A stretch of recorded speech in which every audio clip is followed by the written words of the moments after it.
Hello, this will be a demonstration of proposition 13 from book 5 of Euclid's Elements, which states that if a first magnitude be to a second, as a third is to a fourth, and if the ratio of the third and fourth be greater than the ratio of a fifth to a sixth, then the ratio of the first and the second will also be greater than the ratio of the fifth to the sixth.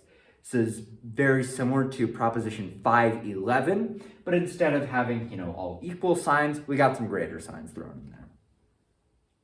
What we're then given is that A is to B, just as C is to D, and furthermore, that the ratio C to D is greater than the ratio of E to F.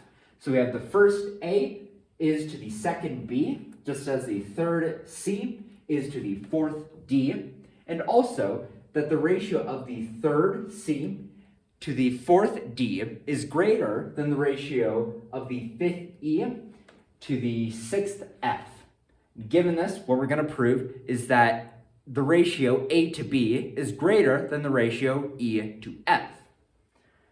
What we're going to begin by doing is taking equal multiples of C and E. We're going to call these equal multiples G and H.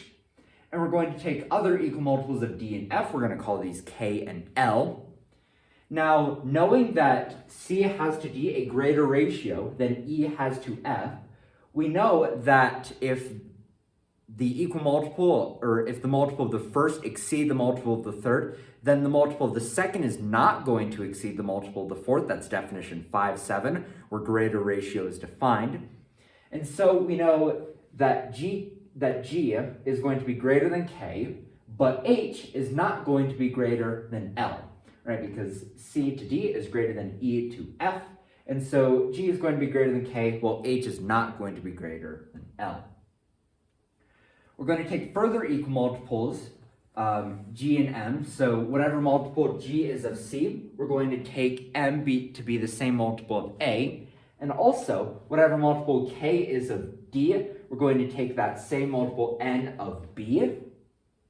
Now, knowing that A has to be the same ratio that C has to D, if M be greater than N, G shall be greater than K, and if M be equal to N, G will be equal to K, and if M be less than N, then G will be less than K. This is by definition 5.5, where proportionality and same ratio are defined. But we know that G is greater than K, right? We know that from the first step. So because G is greater than K, then M is certainly going to be greater than M. Now, M is greater than N, but H is not greater than L. And these right here, M, N, H, and L, are multiples of, where is everything? They are multiples of A and B. So M is a multiple of A, and N is a multiple of B. And H is the same multiple of E that M is of A. And L is the same multiple of F that, that N is of B. And so we can say by definition 5.7 that because these equal multiples are such, we can say that A has to be a greater ratio than E has to F. This being what we set out to prove, we are done with the proposition, therefore, etc., Q, E, D.